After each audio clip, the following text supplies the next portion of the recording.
Good morning scholars. आज हम अपनी वर्तिका का पाठ 8 सर्वनाम पढ़ेंगे।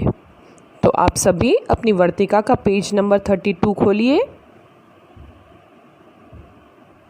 पाठ 8 सर्वनाम। माला ने माला के भाई से माला के भाई की किताब मांगी। राजू ने राजू के भाई से कहा। राजू के भाई ने सुंदर चित्र बनाया है। अब स्कॉलर्स ध्यान दीजिए, ऊपर लिखे वाक्य बार बार एक ही नाम के प्रयोग के कारण अटपटे हो गए हैं।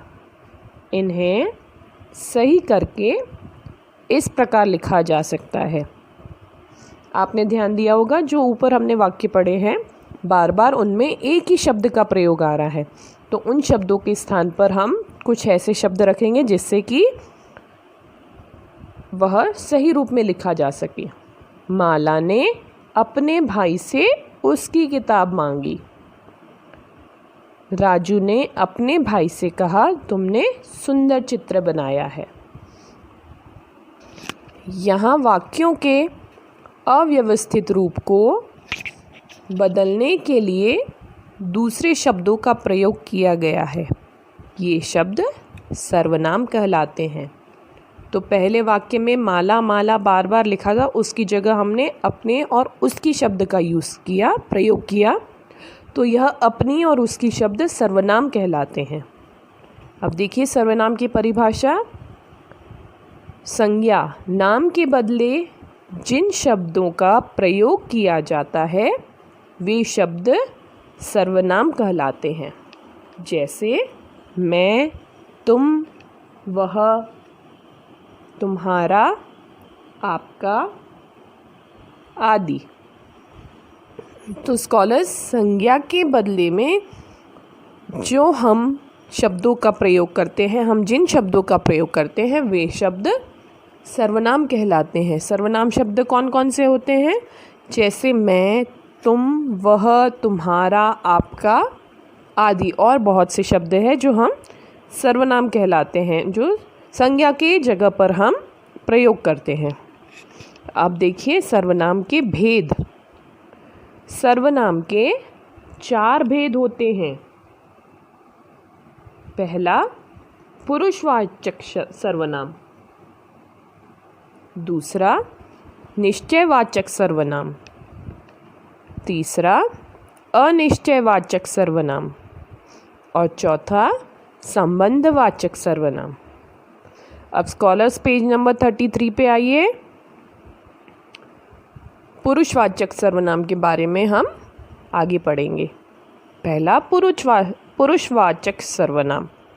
किसी भी प्राणी पुरुष का बोध कराने वाले सर्वनाम शब्द पुरुषवाचक सर्वनाम कहलाते हैं। जैसे मैं, तुम, वह, हम आदि। किसी भी व्यक्ति का बोध कराने वाले शब्द जो होते हैं वे पुरुषवाचक सर्वनाम कहलाते हैं। अब उदाहरण देखिए कुछ। मैं लिख रहा हूँ। तुम चित्र बना रहे हो। वह नाच रही है। अब देखिए सर्वनाम का दूसरा प्रकार, निश्चयवाचक सर्वनाम। जो सर्वनाम शब्द किसी निश्चित व्यक्ति या वस्तु का बोध कराए उसे निश्चयवाचक सर्वनाम कहते हैं। जैसे वह, यह, ये, वे आदि। यह मेरी घड़ी है। वह मेरा भाई है। ऊपर के वाक्यों में यह शब्द से निश्चित वस्तु यानी घड़ी तथा वह शब्द से निश्चित व्यक्ति भाई का बोध होता है, तो यह निश्चयवाचक सर्वनाम है। अब देखिए तीसरा प्रकार, अनिश्चयवाचक सर्वनाम। जो सर्वनाम शब्द किसी निश्चित व्यक्ति, वस्तु, स्थान आदि का बोध नहीं कराते, वे अनिश्चयवाचक सर्वनाम कहलाते हैं।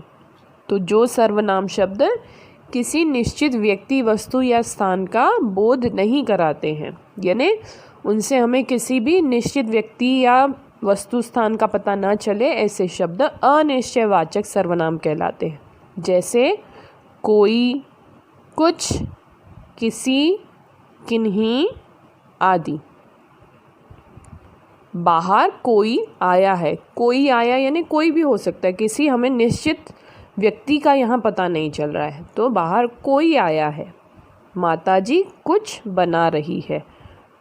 यहाँ कोई शब्द अनिश्चित व्यक्ति और कुछ शब्द अनिश्चित वस्तु का बोध करा रहा है, इसलिए कोई और कुछ अनिश्चयवाचक सर्वनाम के उदाहरण हैं। अब देखिए संबंधवाचक सर्वनाम।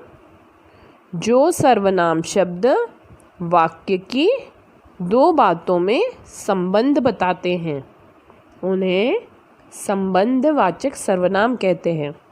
जैसे जो, सो, वो, जैसा, वैसा, वह आदि।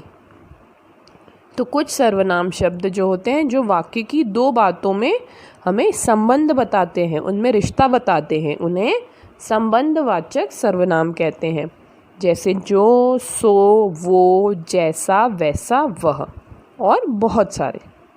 अब देखिए, जो पढ़ेगा वह पास होगा। जो पुस्तक पिताजी ने खरीदी थी वह लाओ। इन वाक्यों में रेखांकित शब्द संबंध बनाने का कार्य कर रहे हैं। जो पढ़ेगा वह पास होगा, तो यहाँ दो वाक्य हैं, जो पढ़ेगा और वह पास होगा, तो उन दोनों वाक्यों में बीच में संबंध बता रहे हैं, जो और वह, तो यह संबंधवाचक सर्वनाम है। तो स्कॉलर्स पेज नंबर 34 पे आइए। इस पाठ के अभ्यास कार्य को हम समझकर पूरा करने की कोशिश करते हैं। प्रश्न 2, रिक्त स्थानों में उचित सर्वनाम शब्द छांटकर भरो। आपको 3 शब्द दिए हुए हैं, उनमें से सही उत्तर छांटकर, सही सर्वनाम शब्द छांटकर आपको रिक्त स्थान में भरकर वाक्य पूरा करना है। पहला है डैश आम खाता हूँ। मैं, तुम, हम। मैं आम खाता हूँ। Very good. अगला देखिए, दूध में डैश पड़ा है। कोई, कुछ, वह। सही सर्वनाम शब्द क्या होगा? दूध में कुछ पड़ा है। Very good. अगला देखिए, डैश गीत गाती है। वह, आप, तुम। सही सर्वनाम शब्द क्या होगा? वह गीत गाती है। अगला देखिए, बाहर डैश खड़ा है। कुछ, कोई, मैं। बाहर कोई खड़ा है। अब प्रश्न नंबर 3 में आइए स्कॉलर्स। निम्नलिखित वाक्यों से सर्वनाम शब्द छांटकर लिखो। इन वाक्यों में से हमें सर्वनाम शब्दों को छांटकर लिखना है। तुम विद्यालय जाते हो। यहाँ सर्वनाम शब्द क्या हुआ? तुम।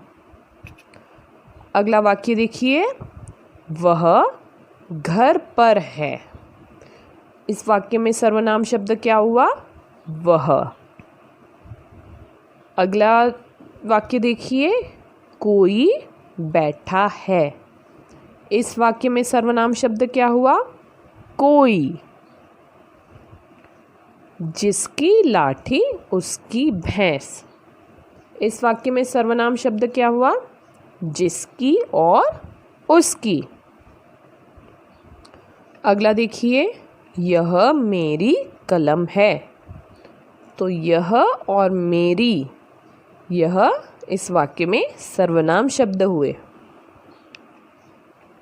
स्कॉलर्स आगे बढ़ते हैं इस पाठ के रचनात्मक कार्य की ओर। रेखांकित शब्दों के स्थान पर सर्वनाम शब्द का प्रयोग करके वाक्य पुनः लिखो। तो इन नीचे लिखे वाक्यों में जो रेखांकित शब्द हैं उनके स्थान पर हमें सर्वनाम शब्द लिखकर वाक्य को दोबारा पुनः लिखना है। राम ने राम के पिताजी को प्रणाम किया। अब राम की जगह कौन सा सर्वनाम शब्द आएगा? राम ने अपने पिताजी को प्रणाम किया। Very good. या उसके पिताजी को प्रणाम किया। पिता ने पुत्र से पुत्र की पुस्तक मांगी। तो पिता ने पुत्र से उसकी पुस्तक मांगी। पुत्र की जगह हम क्या लिखेंगे? उसकी। अगला देखिए, गीता ने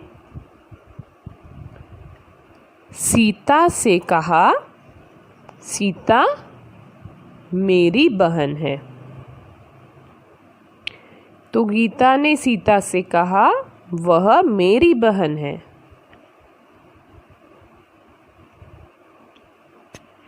सोहन ने सोहन का नाम बताया। सोहन ने अपना नाम बताया। अगला देखिए, सीता ने कहा, सीता विद्यालय जाएगी। तो यहाँ सीता की जगह हम क्या लिखेंगे? कौन सा सर्वनाम शब्द लिखेंगे? वह। तो वाक्य क्या होगा? सीता ने कहा वह विद्यालय जाएगी। तो उम्मीद है स्कॉलर्स आज का पाठ आपको अच्छी तरह से समझ में आ गया होगा। तो आज हमने क्या पढ़ा? सर्वनाम। सर्वनाम किसे कहते हैं? संज्ञा के बदले जिन शब्दों का हम प्रयोग करते हैं वे शब्द सर्वनाम शब्द कहलाते हैं। जैसे मैं, तुम, वह, तुम्हारा, आपका आदि। और सर्वनाम के 4 भेद होते हैं: पुरुषवाचक सर्वनाम, निश्चयवाचक सर्वनाम, अनिश्चयवाचक सर्वनाम और संबंधवाचक सर्वनाम। तो स्कॉलर्स अब आपको करना क्या है? फिर से एक बार इस पाठ को अच्छी तरह से पढ़कर समझना है। इस पाठ के अभ्यास कार्य को अपने सुंदर अक्षरों में अपनी पुस्तक में ही पूरा करना है। तो स्कॉलर्स मिलते हैं अपने अगले वीडियो में। तब तक के लिए घर पर रहिए, स्वस्थ रहिए एवं सुरक्षित रहिए। Good day scholars.